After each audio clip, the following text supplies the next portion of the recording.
retrouve pour cette nouvelle vidéo aujourd'hui et c'est une vidéo un peu spéciale parce que j'ai jamais fait ça sur ma chaîne.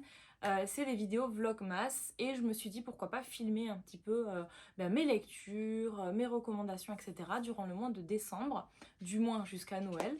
Alors on va commencer. En fait, ce qui se passe, c'est que au mois d'octobre, j'ai lu une quinzaine de livres à peu près et j'ai pas du tout eu le temps d'updater ma vidéo. Et je me suis dit en fait je vais faire maintenant parce que le mois de novembre a été extrêmement long et très complet pour ma part. Donc j'ai vraiment pas eu le temps de vous faire une petite review de mes lectures. Et en fait je me suis dit que j'allais le faire dans ces vlogs. Donc de temps en temps je vais vous parler un petit peu des livres que j'ai lus en octobre et des livres que j'ai lus en novembre. Et notamment en novembre puisque mon challenge des potions s'est terminé le 26 ou le 27 novembre je crois. Donc en fait j'ai lu pas mal de livres pour ce challenge. Donc je vais vous présenter un petit peu tout ça, je pense dans ces vlogs-ci, et puis on verra si j'ai le temps de faire autre chose, de vous présenter d'autres trucs. Mais en attendant, je pense que mes vlogs vont être vraiment spécialisés sur... C'est un peu plus qu'un vlogmas, c'est plutôt un bookmas, dans le sens où je vais plutôt parler de mes lectures que d'autres choses. Alors, déjà pour le mois d'octobre, j'ai pas mal de lectures, dont deux que j'ai carrément d'INF. Donc en fait j'ai commencé à lire et j'ai pas continué. Mais tout simplement je vous expliquerai, pas dans cette vidéo mais plus tard dans mes vlogs. En fait c'est simplement parce que je pense que j'étais pas dans le meilleur mood pour ça et que j'avais très envie de commencer ces lectures là. Mais à cause du challenge des potions, je devais lire beaucoup de livres un petit peu, on va dire, de catégories différentes, de styles différents. Et j'ai vraiment pas eu le temps en fait de me plonger. C'était deux romances à la base que j'avais commencé. J'ai pas eu le temps de les finir, c'est plutôt ça. Donc en fait j'ai carrément arrêté en plein milieu. J'étais pas concentrée, j'arrivais pas vraiment à me concentrer dans l'histoire.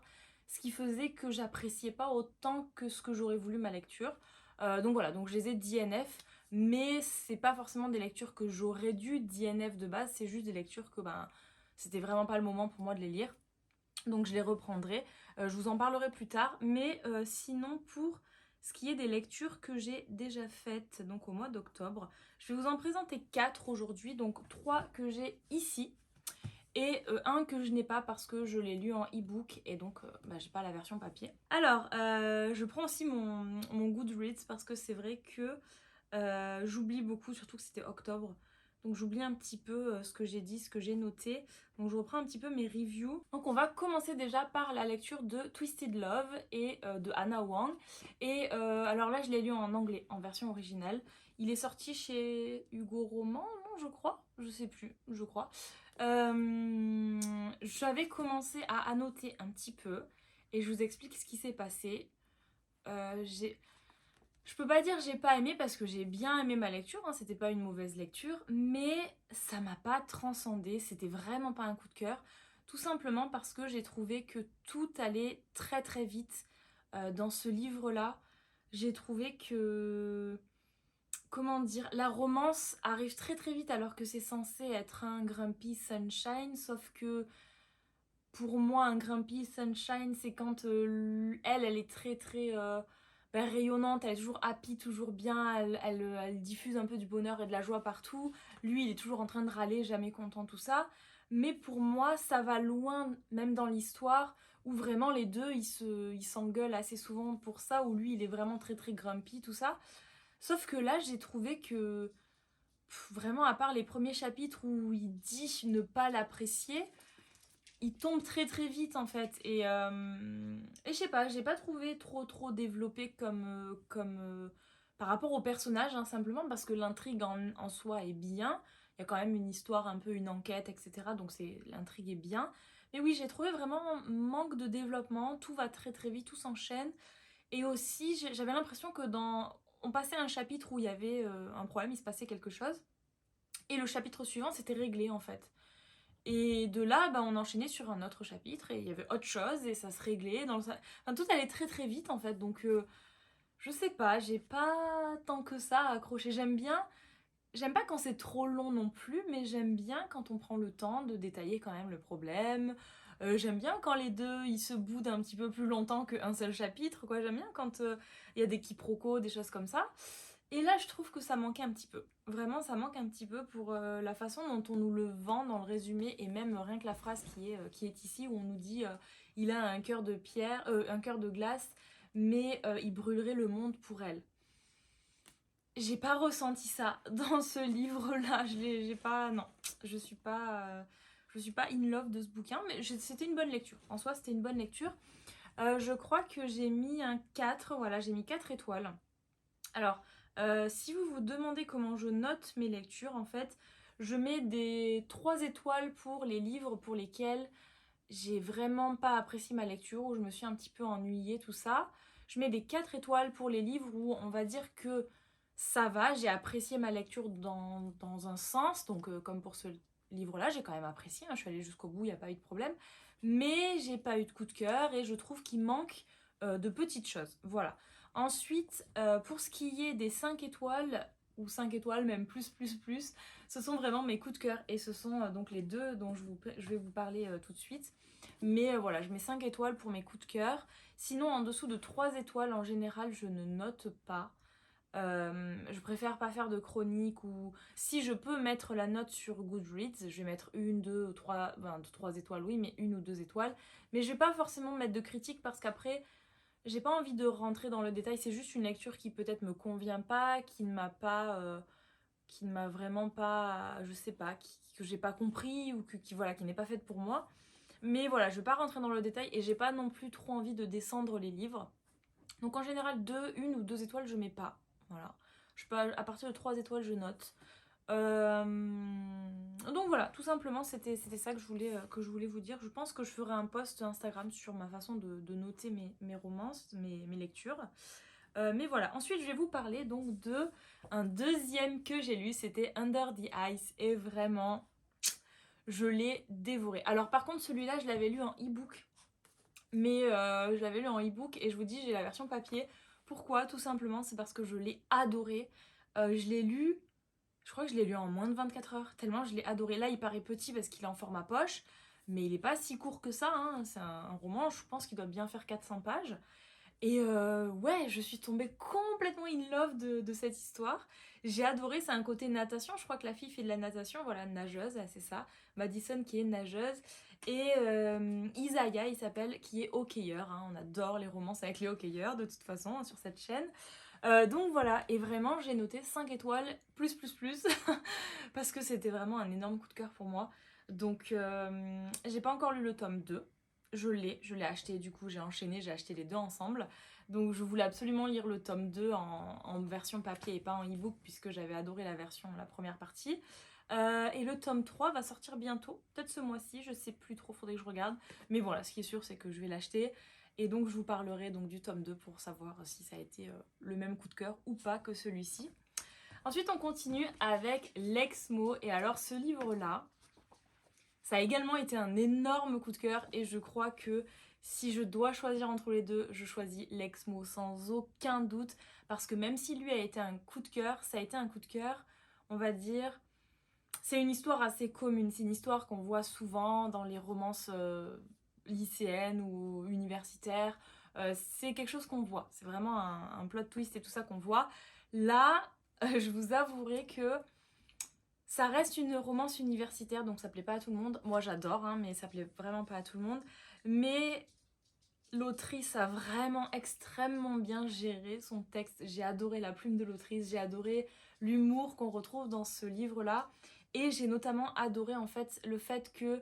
alors la fille s'appelle Leia, voilà Leia, donc Lexmo parce qu'en fait c'est son surnom. Enfin, il faut que vous lisiez le livre par rapport pour savoir pourquoi il l'appelle Lexmo, mais en tout cas elle s'appelle Leia. Et c'est une fille au départ que je croyais être super timide. Le genre de fille dans After en fait, dans Tessa en fait, le genre de fille qui est Tessa, un petit peu timide, réservée, un peu sainte nitouche, un petit peu... elle est dans une famille de mormons à la base. Elle est née dans une famille de mormons. Donc c'est vraiment... tu couches pas avant le mariage, des choses comme ça. Et c'est très on va dire que cette fille-là, c'est vraiment l'archétype de la fille qui ne devrait pas faire d'erreur dans sa vie, pas fumer, pas boire, tout ça. Sauf que cette fille-là, elle est incroyablement badass. Et en fait, des erreurs, elle en fait plein, comme tout le monde, j'ai envie de dire. Et c'est ça qui la rend super attachante, c'est qu'elle part sur une base de je suis une fille plus ou moins parfaite, formatée par ma famille, tout ça, parce que je suis chez les Mormons, j'ai des croyances, tout ça que je dois respecter, machin. Mais en fait, elle veut pas du tout respecter tout ça, elle veut complètement sortir de ce monde-là. Et donc elle veut expérimenter sa propre vie à l'université, fumer, boire, faire la fête, etc. C'est pas forcément un truc que je recommande, hein, clairement, mais c'est juste pour dire que ça match totalement avec sa personnalité, c'est-à-dire que elle a ce côté un peu toute mignonne, toute pipou, toute parfaite, et d'un autre côté elle est super badass, et c'est vraiment ce que j'ai adoré en elle, cette contradiction entre sa façon d'être et ce qu'il faudrait qu'elle soit et la façon dont elle voudrait être et donc les efforts qu'elle fait pour changer. J'ai trop adoré, même si vraiment, comme je le dis, hein, faut pas forcément passer par là pour dire je suis badass ou quoi que ce soit, mais c'est juste, l'autrice a vraiment trop bien écrit cette histoire et vraiment, elle nous vend ce roman et ses personnages. Alors le mec s'appelle Zach, c'est ça, Zach, dont elle était déjà amoureuse à la base et qu'elle retrouve. Mais lui, c'est un gros bad boy, un peu shooté sur les bords qui fait n'importe quoi. Et on va dire que pour lui plaire aussi, c'est pas forcément une bonne chose, mais dans tous les cas, c'est comme ça dans l'histoire, elle va se mettre à un petit peu changer. Et là, lui, il comprend pas parce que c'est une fille qui est justement trop bien, et limite trop bien pour lui. Et il se dit, mais non, faut pas qu'elle fasse ça, elle va faire une bêtise. Et lui, au contraire, il est là pour la protéger, pour lui dire, mais non, mais tu peux pas faire ça, meuf, c'est pas toi en fait. Qu'est-ce que tu fais quoi? Et elle au contraire elle veut changer, elle veut pas être cette fille là qu'il voit lui comme la fille parfaite, la fille un peu sainte nitouche, etc. Et vraiment c'est vraiment trop bien fait, trop drôle, etc. Et voilà, je l'ai adoré. Et c'est marrant parce que c'est un livre que je vois pas beaucoup sur les réseaux, je vois pas souvent tourner sur Insta ou sur YouTube et tout ça. Et c'est vraiment dommage parce qu'il est extraordinaire. Si vous aimez les romances universitaires avec de l'humour et les potes là, peut-être pas les potes de Zach, quoique certains j'ai bien aimé, mais même l'entourage de Leia, bon pas sa famille, mais je peux pas spoiler tout, mais quand elle arrive dans la cité universitaire, elle rencontre des gens, et disons que voilà, ces personnes-là, ces personnages secondaires, ils sont incroyables. Moi j'ai vraiment tout aimé dans ce livre, de A à Z, je l'ai adoré. J'attends la suite d'ailleurs, parce qu'il y a un gars, un pote de Zach, qui doit faire partie du tome 2, donc ça doit être son histoire à lui. Et ce gars-là, franchement, je sais pas trop sur quel pied danser parce que c'est vraiment quelqu'un que de base, je vous dirais, c'est l'archétype du gars que je déteste sur Terre. Mais bref, donc je me languis quand même de découvrir son histoire parce que la plume de l'autrice est incroyable. Les histoires de cette autrice sont incroyables, vraiment j'ai adoré. Donc je peux que vous le conseiller. Et regardez à l'intérieur, c'est vraiment trop beau. Je sais pas si vous allez bien voir avec la lumière, mais il y a des petits dessins. Je trouve ça vraiment trop cute.